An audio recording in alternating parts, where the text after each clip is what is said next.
Hoodoo plant mamas, get your soul fed and your spirit read. This here ain't no trend. I possess the power from way back when. Back when folk were stripped from all of their kin, so they had to find the magic within. Ancestors and gather my herbs. I conjure at my altar. Voodoo plant mama. I manifest growth and I release trauma. Child, we just out here trying to water our plants and mind our business, you know? Everybody ain't from the deep south, man. Everybody can't have a culture like us. Hey y'all, and welcome back to another episode of Hoodoo Plant Mamas. I am one of your co-hosts, Leah Nicole. I'm Dani B. And today we are joined by our guest, Cherise Morris. Cherise, would you like to introduce yourself? Yeah, so I am Cherise. I am a writer and a spirit worker, and I do like ritualized performance along with all of that. Yeah. Well, thank you for being here. We'll start with you, Leah. How are you doing? I'm doing pretty good. I am getting back to my normal routines. This episode's coming out a little late just because we have had a bit of a chaotic October. And so I really just want to thank our listeners for being patient with us and for giving us the breaks that we needed. So yeah, how have y'all been doing? How are you, Cherise? I'm good. Yeah. It's, to quote the elevated ancestor Whitney Houston, even when things aren't right, it's okay. So that's the energy that I'm living in right now. But yeah, overall, I'm doing well. I don't have anything major to complain about. I can always complain, but nothing major. So I'm grateful for that. Yeah, no, I am better. It has been a rough October. Busy.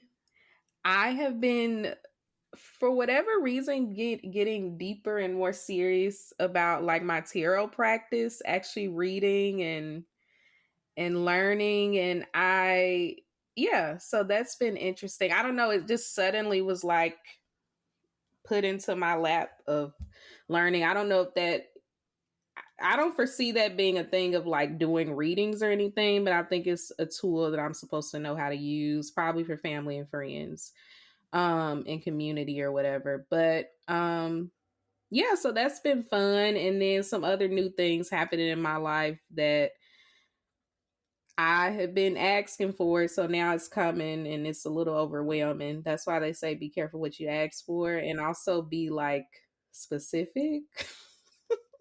But here we are. It's lifing. But I can't really complain. So yeah, let's get into some gratitude. Cherise, what are you thankful for today?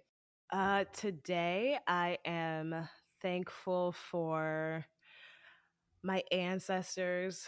Always, they are my biggest collaborators. They hold me down in all the ways, all the time, even when I'm being a little brat. So I'm really grateful for the patience and love that they extend to me all the time. And, I'm grateful, of course, for my family, for my little baby and, his well-being and growth and seeing him, blossom. So, yeah. What about you, Leah? I'm gonna say I am grateful to still be here, to still be alive, even though we're alive at the end of the world. But I'm grateful for every day that I get, and just for being able to live the life that I've always wanted, even if, as you said, Dani, it can sometimes be overwhelming. I'm grateful to still be here. Yeah, I love both of those. I am really just grateful for like community and friends that have supported me these last few months. Not to be all corny or whatever, but like you really do find out who your friends are when you are like at your lowest, so people really showed up for me. when I was going through a really difficult time these past few months. And I really am just thankful for that, because sometimes when you're low, you think there's nobody, you think nobody cares, but so yeah. Um, so let's get into the episode. So, Cherise, we have both been followers of your work for years, from your notes on Instagram to now your Substack, Memos and Medicine for the End of the World. So, our question that we wanted to start off with was, why, as a spiritualist and as a writer, do you think that it was important for you to focus on the end of the world? Yeah, I think that emerged naturally from several places. The first being something that I really get frustrated with, with the new, I guess, reemergence of spirituality. It's still so based on individualism. There's all these spiritual influencers talking about how to manifest the life that you want, how to manifest the money and the partner and the car and the job that you want in your life, but no one is connecting the ways that, like, first and foremost, all spirituality comes from a place of collective well-being. And they're like also overlooking the fact that individualism is literally what has killed us and what is continuing to kill us to this day. No one is saying, okay, y'all, let's get together and manifest a better future.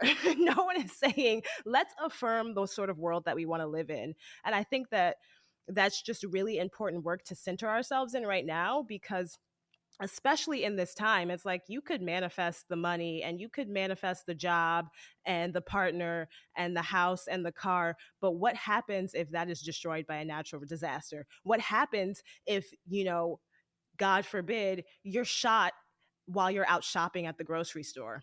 Does any of that really matter if the collective around you is in chaos? We are a reflection of the collective energy. And if we're not holding ourselves to that, I think we really lose like the revolutionary potential of spirituality, especially like these ancestral traditions, these traditional African and diasporic traditions. The individual's well-being was always linked to the well-being of everyone around them. And to have a spiritual framework that completely ignores or disregards that is really disingenuous. And I don't know about anyone else's, but my ancestors, they want me to do well, but they also want the world around me to accommodate me doing well and to accommodate everyone that I love and even the people that I don't like doing better.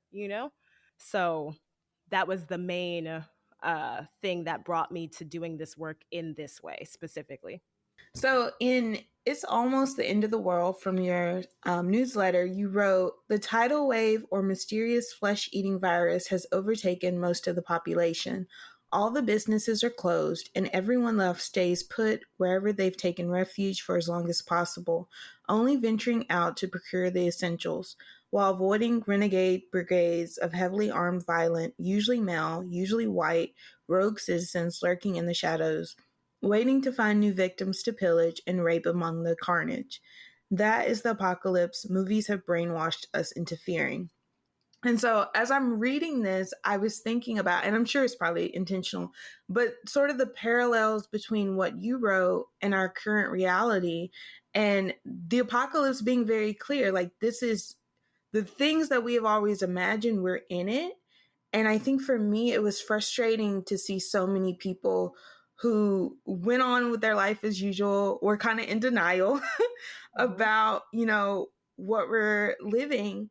And then also not acknowledging that life has never been good. Exactly.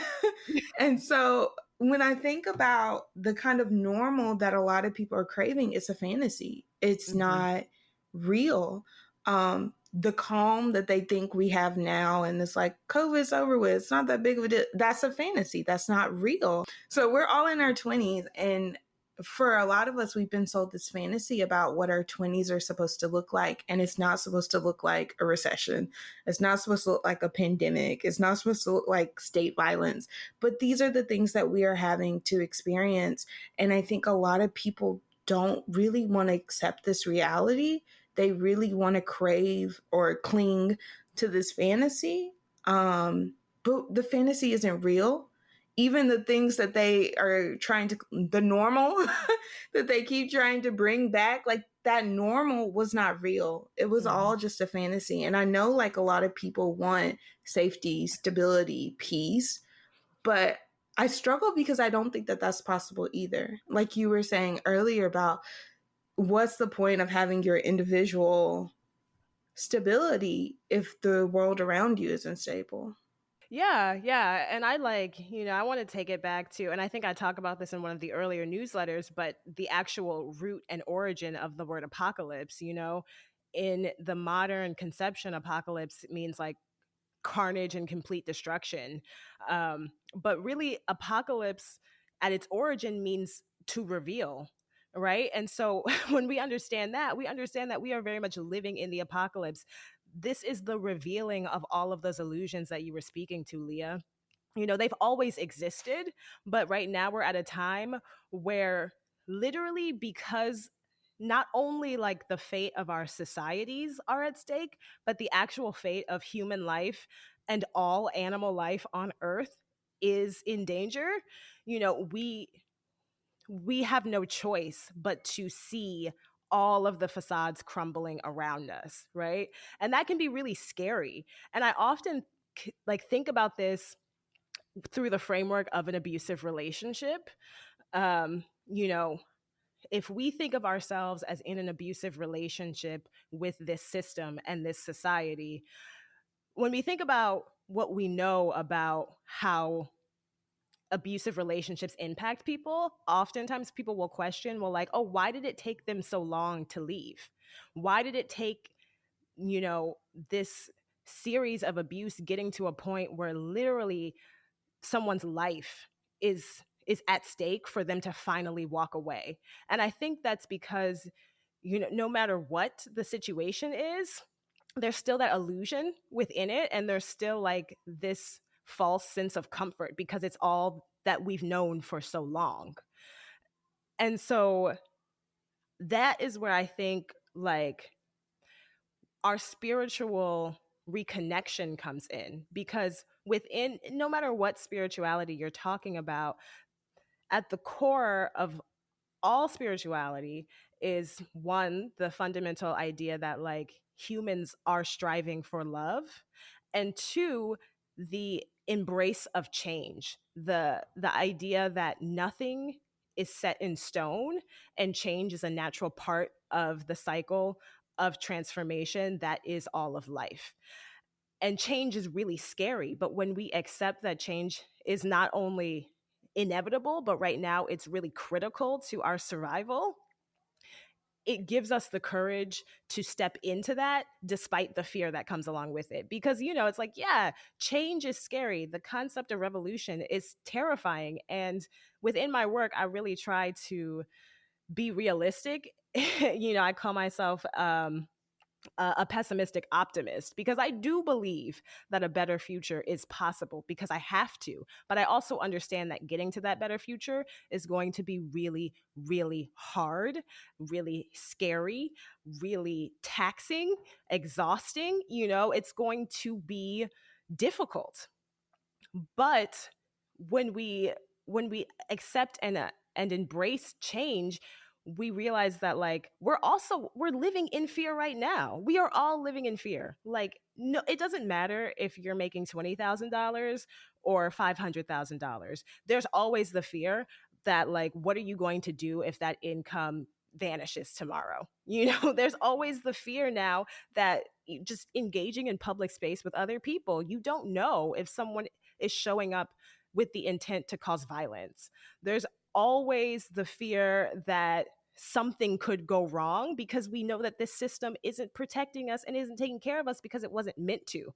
So we already have fear. So why not, embrace fear in a radical way that could open us up to making the transformations to living in a better world?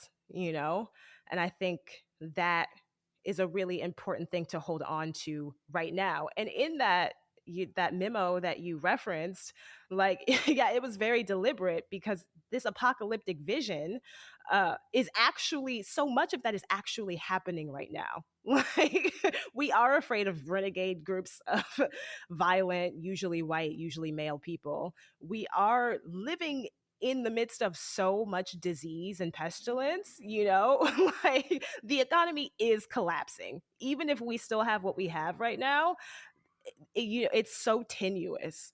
I agree. It's weird saying reading, because I'm listening to an audiobook of Parable of the Sower by Octavia Butler, which feels really impactful just listening. I attempted to read it during 2020, and when it's like it's 2024 in a certain part of the book, and I'm like, all right, well, that's it. I can't do this right now, because you can see some of these things unfolding. It's not as bad as what's being portrayed in the book, but it's there. And I was thinking about that definition that you put of apocalypse in this piece, and about it meaning uncover, but how like the modern version is so appealing because it kind of shields us from really having to face what's happening.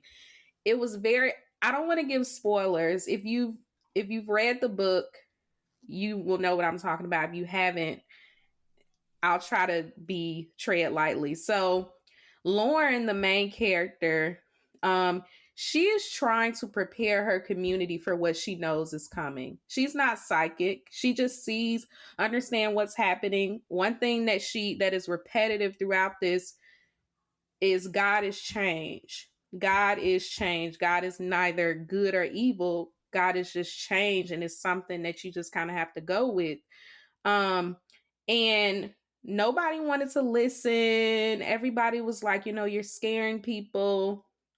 There was only one person who believed her, but was trying to explain to her, you really have to be tactful with how you tell these things to people. But I was still thinking about the level of denial that was taking place before the inevitable happened.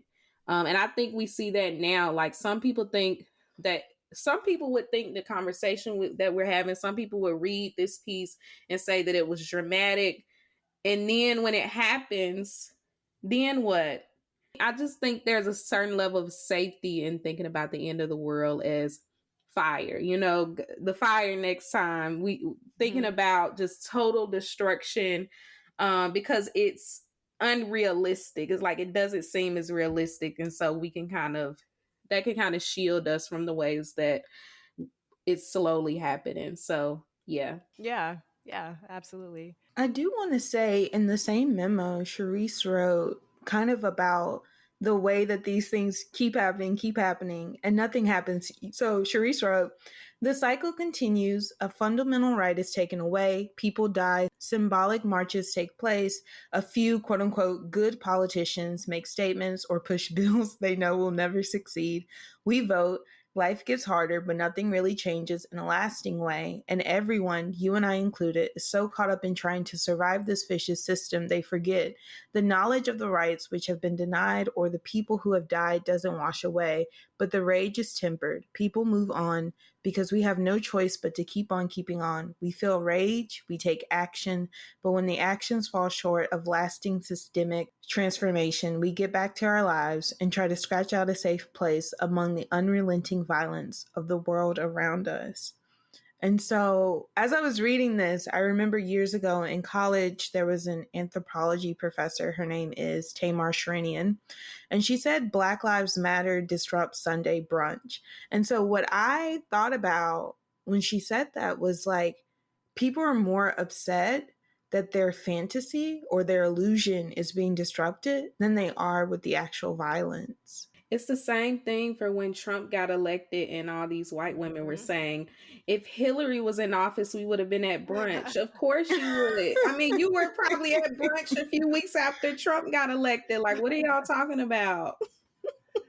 So much of this system depends on us, depends on our collusion in our detachment. You know, like all of this has always been dependent on keeping people within cycles where they have to work so hard to keep up with sustaining the basic necessities of life, that they detach and disconnect. Because when we tap in, that is the impetus to create change. That is the impetus to take those actions that are scary and that are uncertain, but that can lead to lasting and sustainable change within the collective around us, you know? But like, and that's again where I come back to what I've learned from my own spiritual practice and spiritual lineage, is that, you know, when we tap into our ancestral spiritual understandings, we enter a space of feeling. And Audre Lorde said, and this is one of my favorite quotes ever,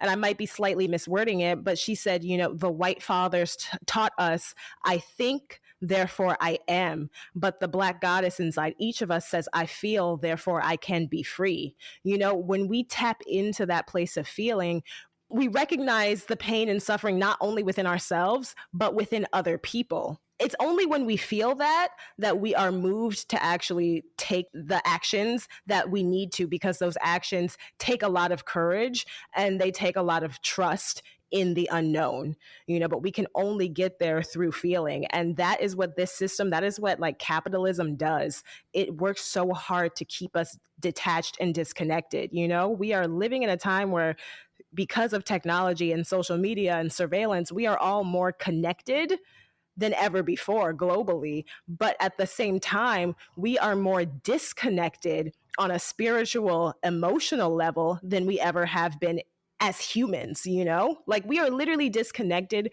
from the planet that we live on. You know, I think about like the trauma and the pain and the wounds that live within humans, and all of that also created trauma and pains and wounds in the actual environment, you know?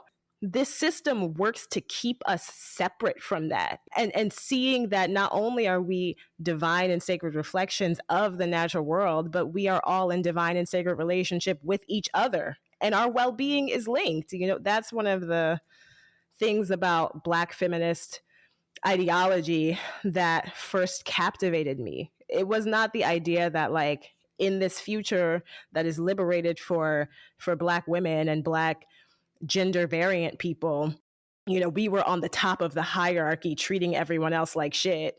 It was like, no, we are living freely, and we are living in a society that loves and embraces us and supports us, and therefore everyone else is too. Because no matter what end of the spectrum you end up on, whether you're at the top of the hierarchy perpetrating harm, or if you're at the bottom having harm enacted on you, like, we are all harmed. We are all hurt by that. You know, you can't take a life and not have that also wound you. In the same way that obviously if someone's threatening your life, that is going to harm you, you know? And this system really, really relies on our detachment. And I think that is like, you know, that is a comfort for people, because it's a lot to feel and be present with like all of the chaos and violence and trauma in the world around us. It's a lot to feel that just within our own personal lives. So then like to also be like, oh, I'm going to be present and aware of that for everyone else, that is a lot to deal with. And if we're not living within a system that is giving us the mental and emotional and spiritual support to be able to handle that, it's easier for people to just detach and to keep moving that way, you know? But I mean, we can continue to hold on to the illusions for as long as possible, but like at some point they're going to be ripped away in a way that we can't continue to have our grasp around them, you know, whether we make that decision for ourselves or, you know, whether it is made for us, it's going to happen. This goes perfectly with what you were just saying, but I want to go back because basically me and Leah you pulled out this quote, but I wanted to talk about it too. So we were on the same page, but I was thinking about how this like cycle of something bad happens, and then there's all these statements like you talked about, and another movement, and then it kind of just like people get rich, whatever activists get money, they get deals with this brand and all of that. And it reminded me of like how this is such a dramatic word to use, but how cannibalized George Floyd was in death. Because it makes me feel icky. There's a book titled George Floyd. No shade if any of y'all, if that's your friend, by I guess two Black people, I don't know if they're journalists or what. They are nominated for the National Book Award. And I think it's so weird what has been done to this man in death. And this whole movement happens, and now people are relatively quiet about it, except for Kanye, which we don't even have to get into. And I think about this quote from the piece where you say, so my question to myself and to you is, what will it take for us to step out of this programming?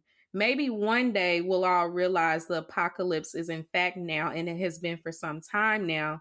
And I was reading this thinking about all of the things from the 20th century, because I think we forget the 21st century is relatively new. Actually, it's brand spanking new. We just got here.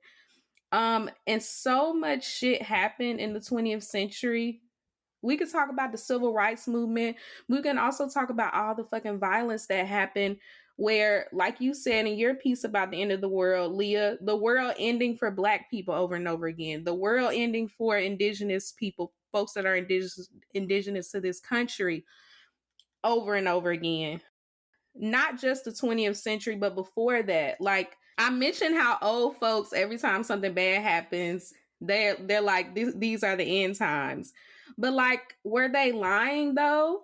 They weren't lying. I think our conception of time and what the end is supposed to look like, I think we have to accept the fact that it's the people that say that have a point, and also like that the like linear way that we're thinking about time, and if it's the end times, why hasn't it ended yet? It is ending, you know what I mean? And we don't know how long that's going to take, and however we've defined time in this realm. And so yeah, I was just thinking about that, and I'll let you get your thoughts on that. But yeah, there's so much to unpack in this whole piece. Yeah. And just like on the concept of time, this concept of like a linear time is a directly European framework of understanding the world.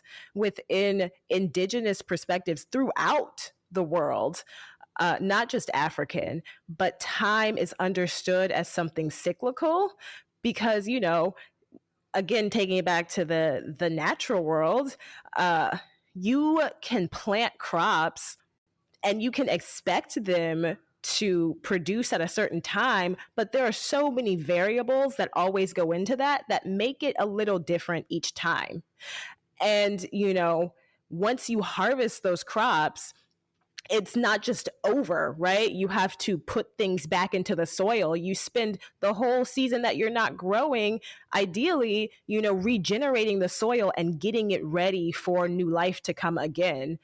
And, I think that does like limit people's understanding because they're like, oh, well, you're talking about the end of the world. It means that like we're all going to die and that's it. And it's just like, even so, like that's never how it happens. Even if we look at cycles of extinction that have occurred throughout the history of the earth, long before human beings ever got here, it just didn't happen like that. Yeah, the dinosaurs died, but everything didn't just cease, like things had to be left in order to regenerate again. And that is always what's going to happen.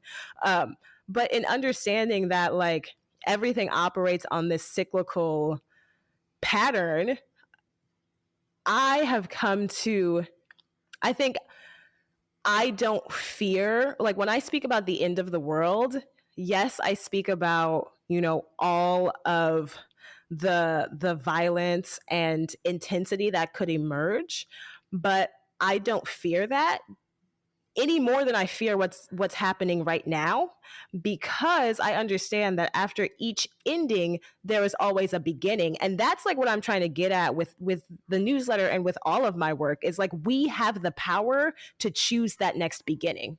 You know, like, yes, we are living in the end of this system, but ultimately that can be a really positive thing because this system is full of shit, right? So like, and you know, coming from like progressive circles, you know, people are always talking about revolution, and they're always talking about the Haitian Revolution, and they're always talking about burn it all down, dismantle it,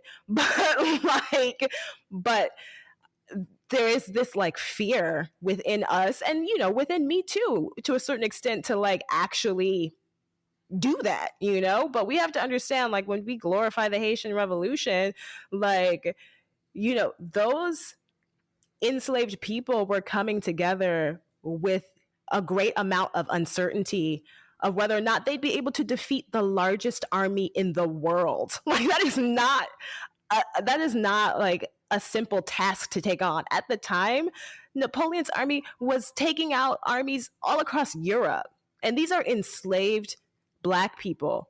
But their belief in the next beginning and what that could mean for them outweighed the fear of what this ending would bring, you know?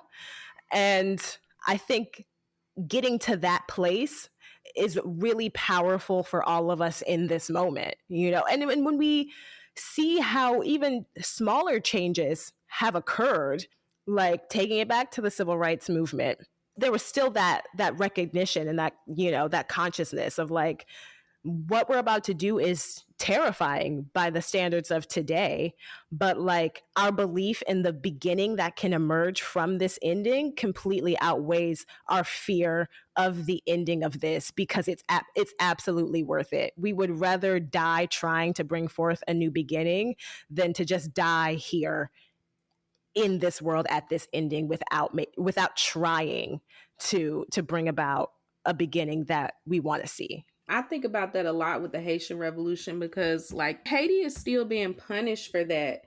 And I think about how if there was more solidarity among Black people across the diaspora, maybe that could be different, you know? Like, what are you going to do when all of us are all divided on shit and on Twitter arguing about shit all the time when it comes to this? And also just the lack of solidarity among Black people, even here alone. I don't know how we would have a revolution. It's people talk about the end of the world being unrealistic, but we can't get on board about nothing.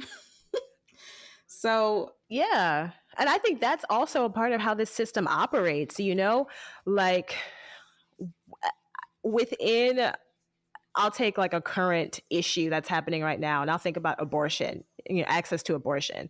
This system tricks people into recognizing power as in recognizing the power to limit and restrict others, rather than recognizing the power to build a world that accommodates you to live your best life, you know? Like, and so when we're all divided on things that at the end of the day, if you don't agree with it, someone else making that decision is not holding any bearing over your personal life and your personal well-being, because you don't have to make that decision, right? But these corporations exploiting and destroying all of us and also the world that we need to live on, because none of us are getting on those rockets to Mars, you know, that impacts your life directly, right? But we get so caught up in, you know, trying to exercise power over others and finding value in that, that we forget that that is all just part of the illusion that keeps us disconnected from actually tapping into the power we have to change the parts of the world that actually affect us every single day, you know? That is something that I also question, you know, and I try to make it clear, you know, as much as I believe in revolution, as much as I believe in the possibility of a free future for Black people, for all people, it's also a choice that we have to be willing to make in this moment. It's not promised. It's not guaranteed. We have to actively choose and sustain that commitment over time and through duration, you know? And when we look at the Haitian Revolution, we have to understand that that is what they did, and that is what they are still doing. They are still, to this day, hundreds of years later, having to actively sustain that commitment and stay in that struggle to bring forth their liberation. It's not something that, and I think, and this is like another thing that it's kind of a different conversation, but I think it's natural for us to crave ease, right? You know, coming from like lineages of persistent ancestral trauma where ease was just not a thing that was afforded to our ancestors, and it's still not afforded to us to this day. It's natural for us to crave ease, but we have to understand that like being complacent within the paradigm that is killing us is not ease, you know, like like being complacent within the system that is going to bring violence to us is not ease, you know.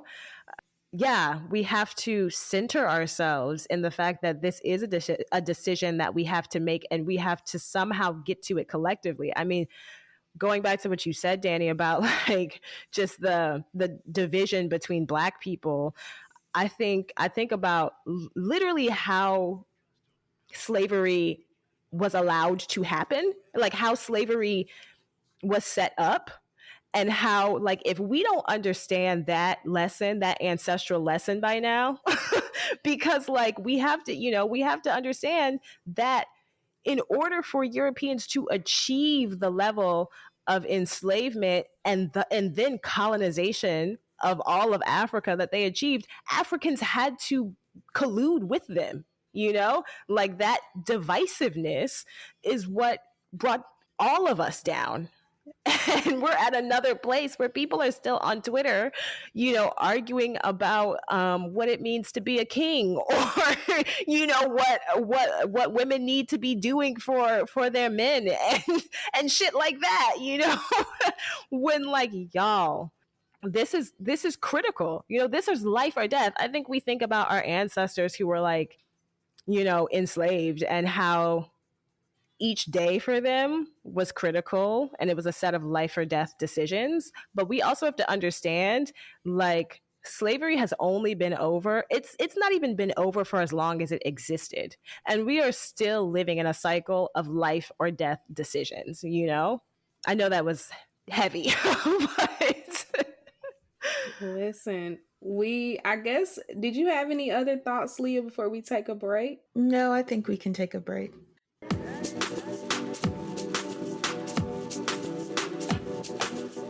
Thank y'all for tuning into our show. If you want to support us, you can rate and review us on Spotify and Apple Podcasts. You can follow us on Twitter at Hoodoo Plants and Instagram at Hoodoo Plant Mamas. You can always find us on Patreon, where we share exclusive monthly minisodes. We now have a $3 all-access Patreon tier, which includes spiritual content, plant content, and video content. We have new patrons, Koshi and Tyler. Thank you, Koshi and Tyler, for joining us. If you prefer a one-time donation, you can hit us up on Cashapp, $ Hoodoo Plant Mamas, or PayPal, hoodooplantmamas@gmail.com. Let's get back to the show.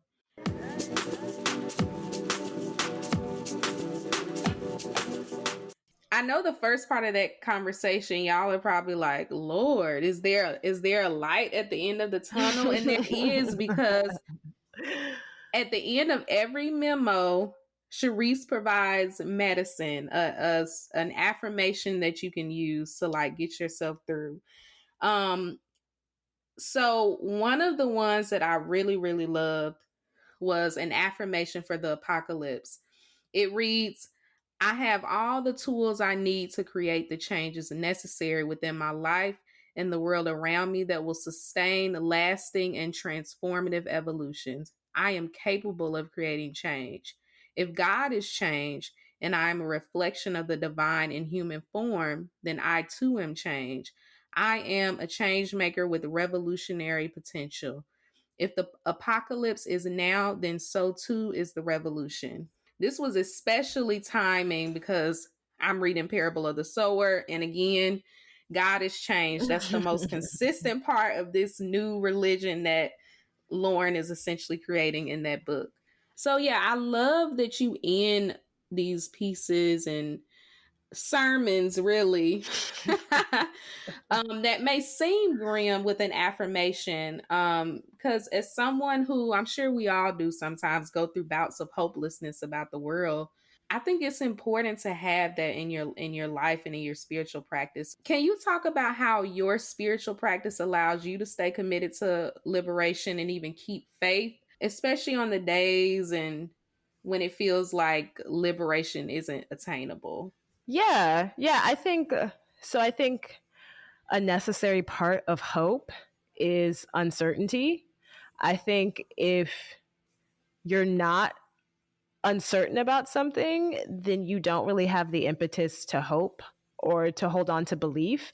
If we look at the ways that like spirituality has served Black people and other marginalized people, throughout history, that has been really fundamental. And I think I've heard conversations about like, within like academic circles of like, what was the thing that sustained Black resistance and resilience in the face of, the most inhumane violences.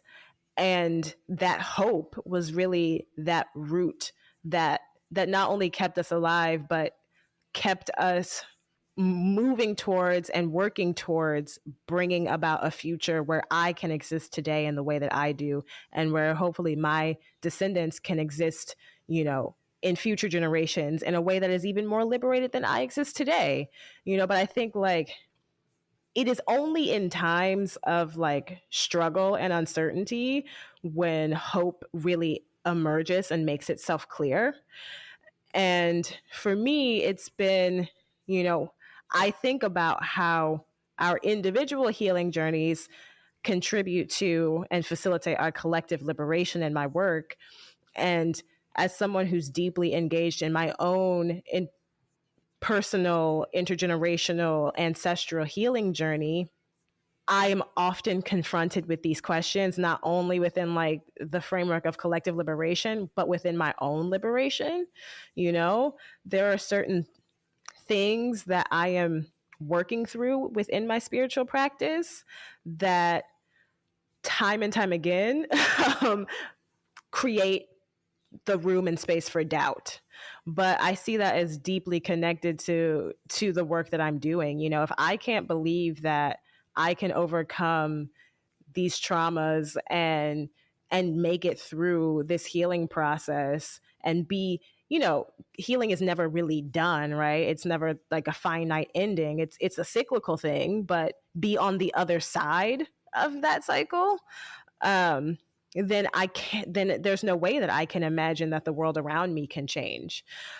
And grounding all of my work is first and foremost rooted in an ancestral practice of reverence, elevation, and like listening, really, and that has been really important to holding me down, not only like when I'm doubting my own ability to create change in my life, but when I'm doubting the ability that we all have to collectively create a better future. And what that looks like for me is like being present with the doubt. I think I have to be present with it in order to find the hope. And I actually was just in one of those moments at the beginning of this week. And that's why I thank my ancestors, because I was being a brat, but they were patient with me. And it brought up a lot of these questions for me. It's really important for me in the newsletter to, understand the totality of everything that we're dealing with. And it's like, as much as we are dealing with this heavy, difficult, burdensome truth and present, like we have to keep renewing and restoring our hope, because that's the only thing that's going to see us through. When we think about, and like when I am connecting with my ancestors and I think about how that literally was the thing that saw them through, that is so fundamental to the Black experience and the ability of Black communities to, throughout history, sustain their resistance and to create change, you know?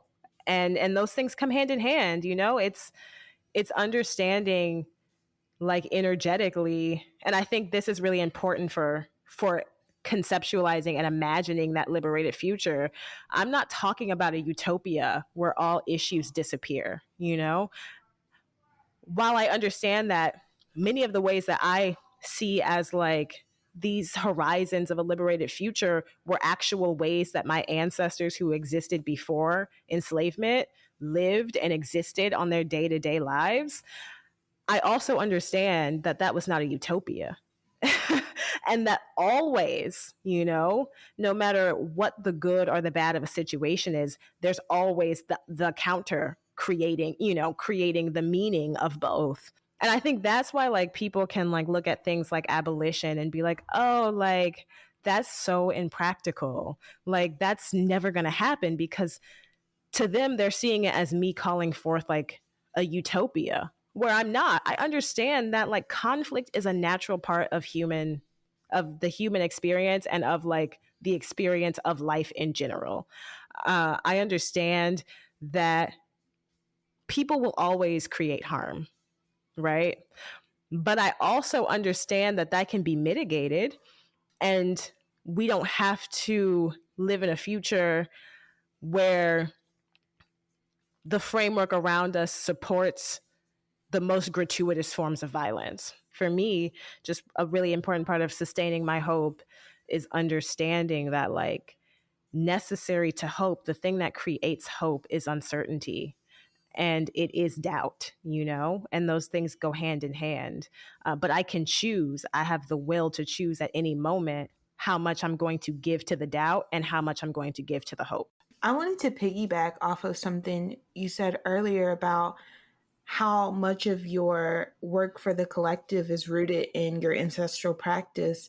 So I'm wondering, like, now that a lot more Black people are turning to their ancestors, do you think that collective revolution is more possible now?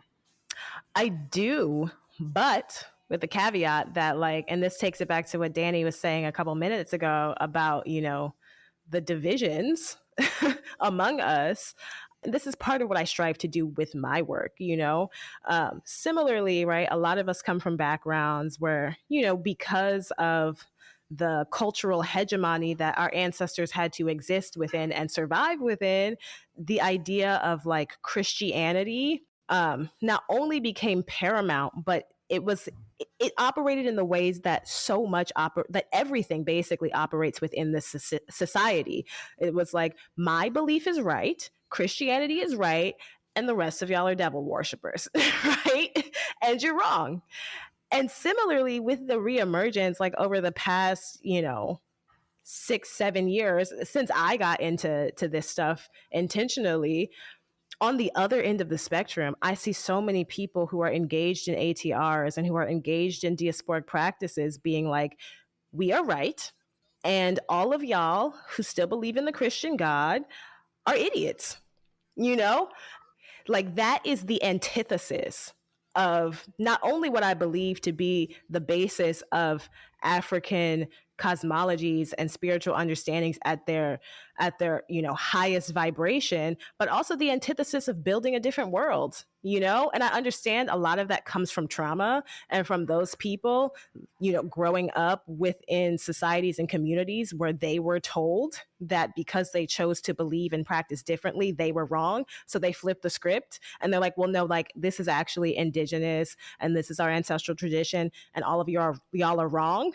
But in my work, it's really important for me to honor and uplift, you know, traditional African and indigenous spiritualities and how those created and sustain legacies of resistance within me and within my ancestors, and also to uplift and affirm the ways that Black people and many of my ancestors and many of my elders who are still alive today found resistance within Christianity as well. You know, like, so much of this society tells us that our our value is based on the devaluation of someone else's beliefs and ideas. And I get really, really frustrated when I see people who are engaged in ATRs and diasporic religions and spiritualities doing the same shit that was done to them, you know?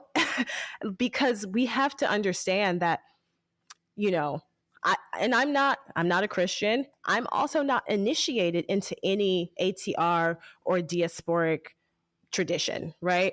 I learn from all of these spiritualities and I bring all of that into my work because I want to build a space that accommodates the totality of my ancestors. And I can't, you know, talk about what the beliefs of certain groups did for them while ignoring the beliefs of other groups and how that plays into how, you know, I understand liberation today as well.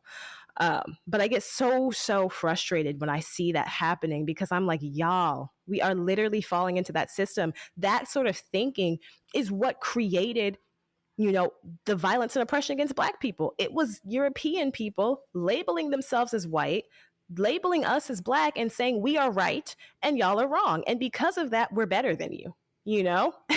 And if we are ever going to find a collective force of revolution within returning to our spiritual understandings, we have to get rid of that shit. Like, we have to move beyond that, you know? And that's something that I really try to do in my work. I'm never going to be putting down Black people who were or are Christian. I'm never going to be putting down Black people who engage in ATRs or other diasporic traditions or practices or new age whatever, you know, because I understand that at the basis of all of those beliefs, no matter how they have been manipulated by human beings to serve, you know, their hierarchies and their violence, at the basis of all of those beliefs, there are common principles that will guide us forward into a better world. You know, at the basis of all spirituality is the idea that love is essential to life on this earth, is the idea that we are divine and sacred reflections of the infinite, of God,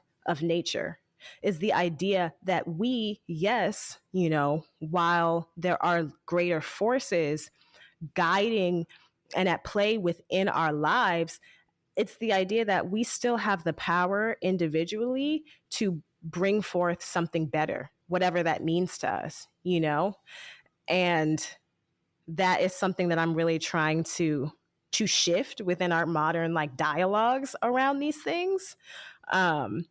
Because I think it's so limiting, you know? It's like, and again, like, I'm a person who studies ATRs and diasporic spiritualities, you know, like I am very much a student of certain particular ATRs. At the same time, I think it's really limiting when people, because they return to ancestral traditions, disregard, ignore, or put down the ancestors who used Christianity to resist and to survive. We think about Nat Turner, we think about Gabriel Prosser, we think about Harriet Tubman, all of these people. Critical to their revolutionary actions was the idea that God, who for them in that context was a Christian God, was encouraging them and impelling them and compelling them to do that revolutionary work, you know? In the same ways that ATRs and diasporic spiritualities have been cited as the force that compels us today to strive to do the work that we're doing. In October, I had the pleasure of interviewing Mama Rue, and she said a lot of what you're saying right now is that the Black Christian church has been fundamental in preserving a lot of hoodoo throughout the last several decades, and how so often people try to pit hoodoo against Christianity when a lot of times it's like, if we want to find out more about hoodoo, we already have it. Mm-hmm. Especially those of us who grew up in the church. And so it was she was reminding a lot of people that, like, Hoodoo Heritage Month, hoodoo is for Black Christians as well. It's not Christian versus hoodoo. It's like they work together. Yeah. Yeah.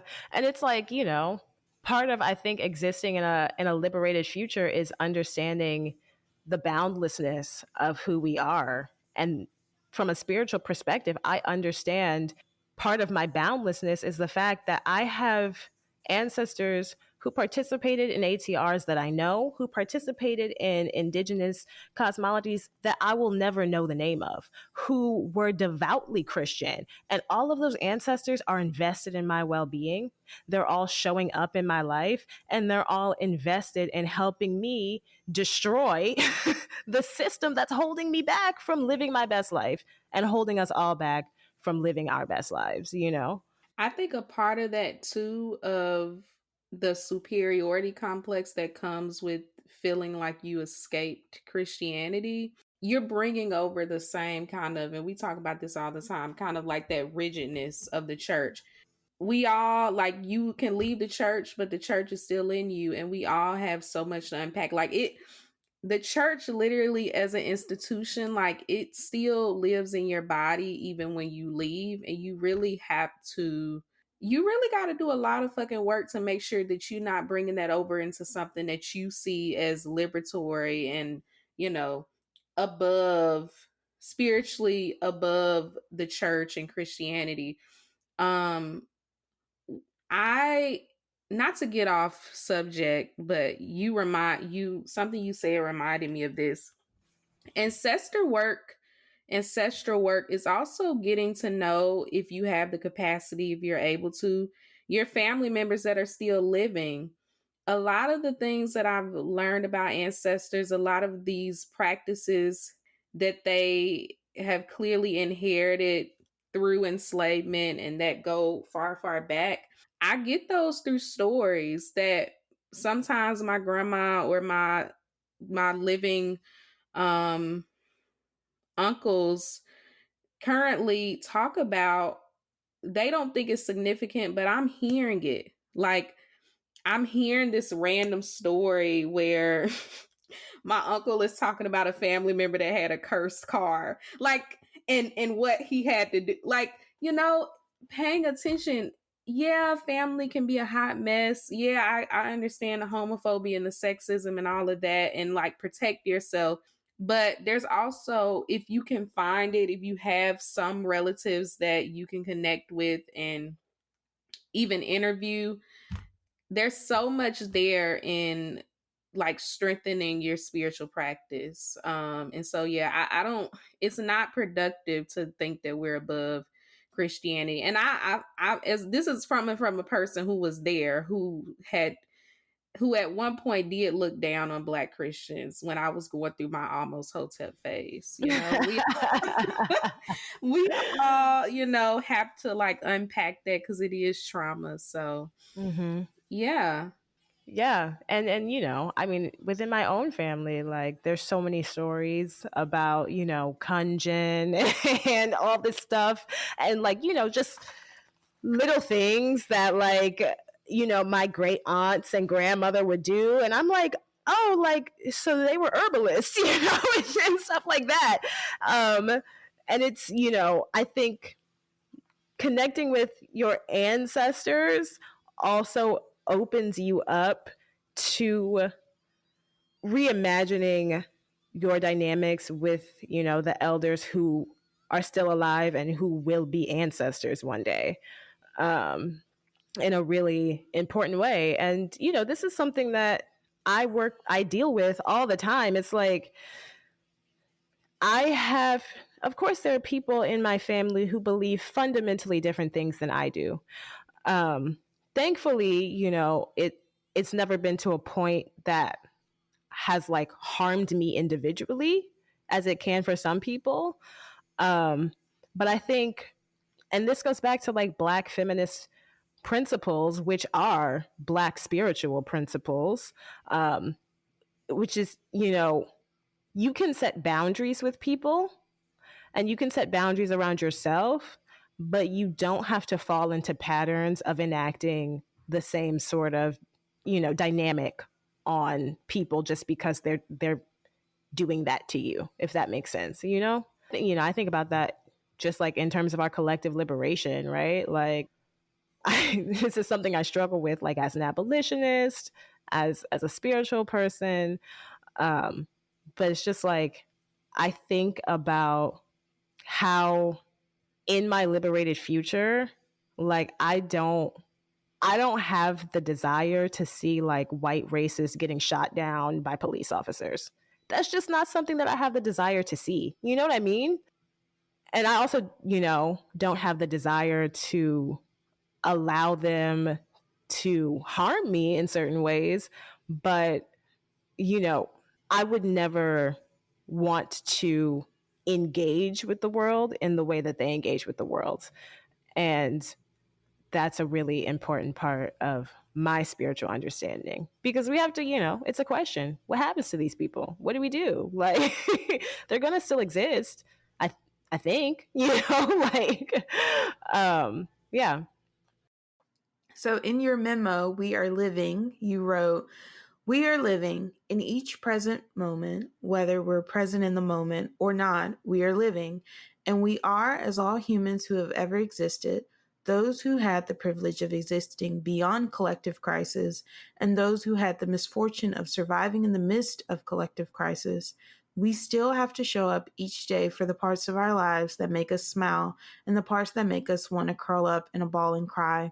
As this world marches closer and closer to the threshold between its very possible demise and its potential renewal, we have to keep living. So, my final question is, how can we even begin to live at the end of the world? Like, how do we show up day to day when the world is like this? Yeah, I think like, again, like that's something that the system relies on, It's like making us compartmentalize and choose. And it's like, okay, either I'm going to be present with dealing with my own personal life and also creating moments and spaces of joy within that, or I'm going to be present with dealing with the collective situation at hand. And for me, part of recognizing, the infiniteness of who I am is understanding that, like, I have the capacity to exist within both realms always, in the same way that we all have the capacity to be here and be in the material world and to also still be connected to, the spiritual realm, even if we're not like consciously aware of it. We are all still connected because like the soul is what animates us, right? I think a lot, and that goes back to what we were talking about earlier, just like the illusion of it. A lot of it is rooted in this framework that limits us to think that like either we have to focus on all the horrible things that are happening in the world, and that completely robs us of any and all sense of joy within any part of life, or we're focused on trying to achieve that joy, which means we necessarily have to be disconnected from looking at the truth of what's going on in the world around us and, taking action within that.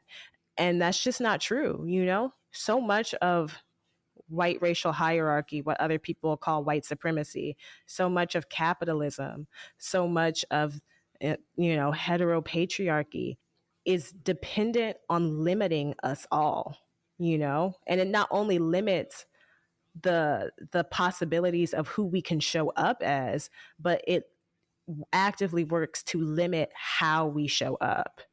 And even in the midst of revolution, which I don't know what that will look like, but to me, in this day and age, with drones and surveillance technology and nuclear bombs, our revolution is not going to look like the Haitian Revolution. It's not going to be us going out to the streets with semi-automatic weapons and just fighting it out. Like, that's not going to serve us, right?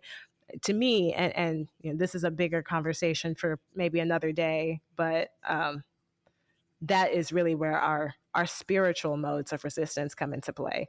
But even within that, we will always be living. We have to allow our spaces to ourself the space to live as fully as possible, because to achieve freedom in the future, we have to be rooted in holding on to as much freedom as we can have in the present moment, and that means that even in the midst of apocalypse and crisis, in the midst of healing, in the midst of revolution and rebellion, like, we still have to find moments where we can allow ourselves to be fully human.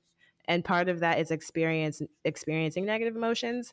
And part of that is experiencing positive emotions, you know?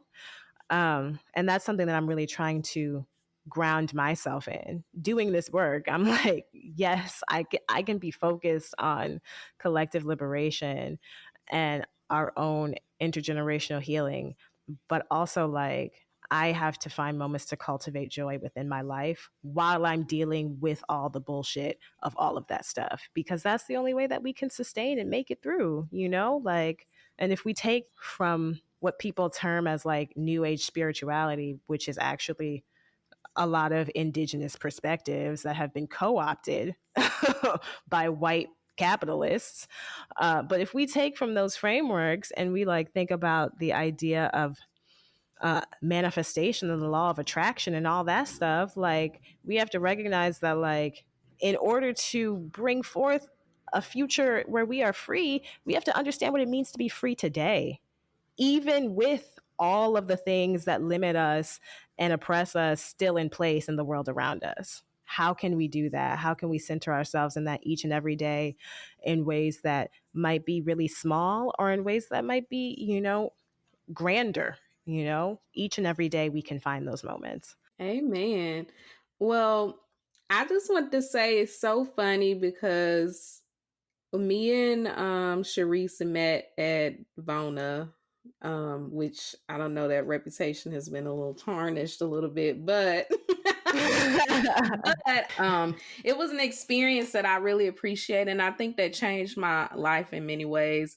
And we ended up rooming in a room together. Everything felt like divinely orchestrated because I was very early on my spiritual journey. Like I was still kind of like reluctant with the altar thing, and my altar probably I think was like a bowl of water and a Bible, and I was still trying to figure things out. And I think you were on your relatively early on your journey too. Mm-hmm. So it was, yeah. And so I think that we were supposed to meet, and I continue to learn so much from you. I learned so much from you then. I was like, man, this is the bravest person I ever met. You know, just based on certain conversations we had about spirituality and all of that. So I'm really glad you were able to come on here. I do want, at some point, want you back on so we could talk about capitalism. Because I feel like me and Leah, we on a list or somewhere, because that's all we talk about is capitalism being the problem. But as far as spirituality, I think there's not enough emphasis on the way it's like really poisoning what we're supposed to be doing as far as, you know, the revolutionary work we desire to be doing in our spiritual and ancestral practice. So yeah. But, so thank you for being here and supporting us and teaching us. I think, yeah, I hope that our listeners will go, and we'll link to the articles and stuff, and please support Cherise's work, because this is another spiritual teacher out there that y'all could learn something from, a spiritual student and teacher simultaneously, because we all should be students at all times. Yes, so. Yes. Yeah. Thank y'all so much for having me. It was an honor and a pleasure to be on the show. I love this podcast so much. I was really excited. One, we realized we were rooming together. Then we realized that we were workshopping each other's pieces, and it was a whole thing. So I was like, I also truly believe that was, you know, a divine, you know, meeting. And I'm so grateful to know the work of both of you all, and that y'all invited me to participate today. So thank you, thank you, thank you. Yes, thank you. Thank you for being here. We were so excited to have you on. All right. Well, if you like this episode, you can like, rate, and review Hoodoo Plant Mamas on Spotify and Apple Podcasts. If anything from the show resonated with you, make sure to share it with us on social media. You can find us on Twitter at Hoodoo Plants and Instagram at Hoodoo Plant Mamas. Stay tuned for the next episode that hopefully will be on time, but life be life. So we'll see. We'll Bye, see. y'all. Bye. Bye.